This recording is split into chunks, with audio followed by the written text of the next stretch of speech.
안녕하십니까, 함성소낙입니다. 네, 채권 관리에 대해서 좀 알아보려고 합니다.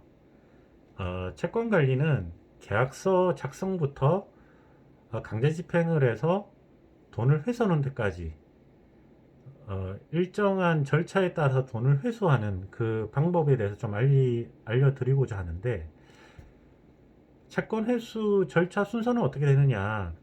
첫 번째, 제일 먼저 계약서 작성을 먼저 하고, 그 계약서대로 지급을 하지 않았을 때 내용 증명으로서 청구를 하게 됩니다. 지급 청구를 하고, 그 다음에 지급 청구도 안 한다, 지급하지 않는다, 그러면 보존 조치, 가압류를 하게 되죠. 그리고 가압류를 하고 난 다음에 바로 소송이 들어가야 됩니다. 우리가 소송을 해야지 판결문을 받아서 집행문이라는 걸 있어야지 강제 집행할 수 있기 때문입니다. 그래서 소송을 해서 판결문을 받고, 그리고 집행문을 부여받아서 강제 집행을 하게 됩니다. 강제 집행은 뭐 채권 압류 및 추심이 될 수도 있고 경매가 될 수도 있습니다. 그래서 이런 부분을 쭉 설명을 드릴 텐데 시간이 너무 많이 걸리니 제일 먼저 첫 번째 파트, 계약서 작성부터 알아보겠습니다. 자, 계약서는 무엇이냐? 돈을 빌려주면 어떻게 받을 것인지 미리 정하는 소리입니다. 우리가 돈을 빌려주면서 차용증 써라, 이런 말을 많이 합니다.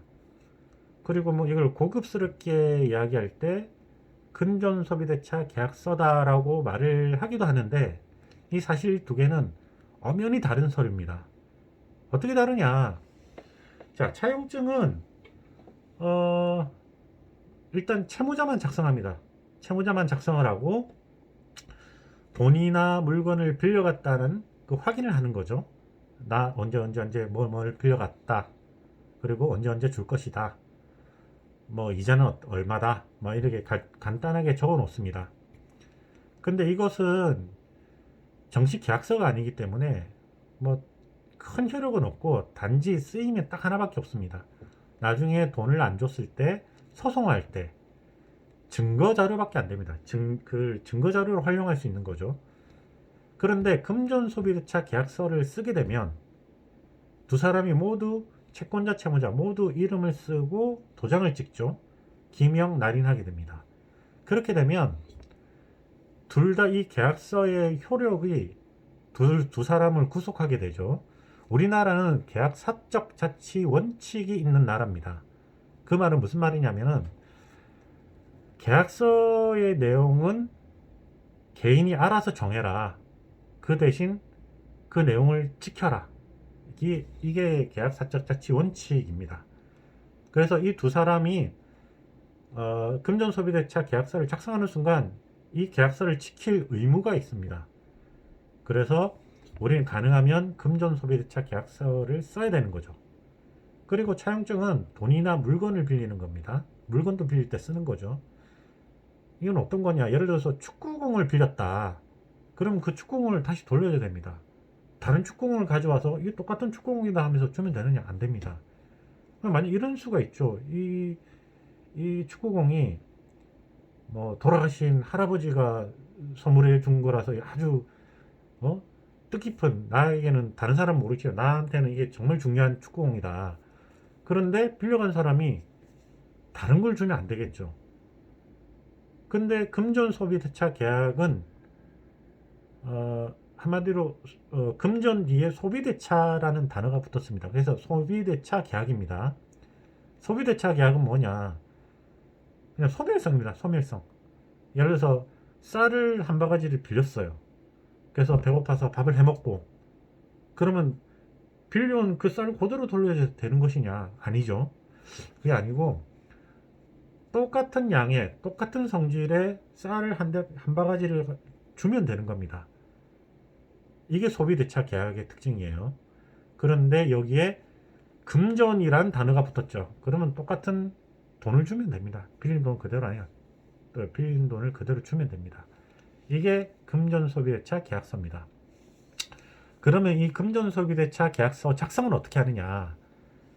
반드시 들어갈 내용들이 있습니다. 그 내용은 내가 얼마를 빌려주느냐, 대여 금액을 기재를 해야 되고요. 언제 빌려주느냐, 날짜를 기재를 해야 되고, 이 언제 갚을래? 변제일을 써야 되고요. 그 다음에 변제일 날 원금만 갚을래? 이자를 얼마를 갚을래? 이자를 써야 되고요. 그리고 변제일까지 지급을 안 했을 때 그러면 지연 이자는 얼마를 할 거냐를 적어야 됩니다. 그리고 계약서 작성일을 적어야 되고요. 그 다음에 채권자, 채무자의 이름, 주민번호, 주소를 모두 다 적어야 됩니다. 그리고 도장을 찍어야 되죠.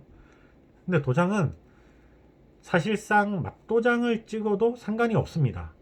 그런데 향후에 어느 한쪽이 나 도장 찍은 적 없다, 누군가가 내 도장을 훔쳐가서 찍었다, 또는 나는 도장 찍은 적 없는데 누가 내 이름을 파서 찍었다 라고 주장을 할 수도 있기 때문에 이런 걸 대비하기 위해서는 인감도장과 인감증명을 첨부하게 됩니다.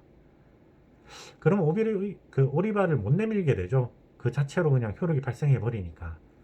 근데 만약에 인감도장도 없고 인감증명도 준비하지 못했다, 그럼 어떻게 하느냐?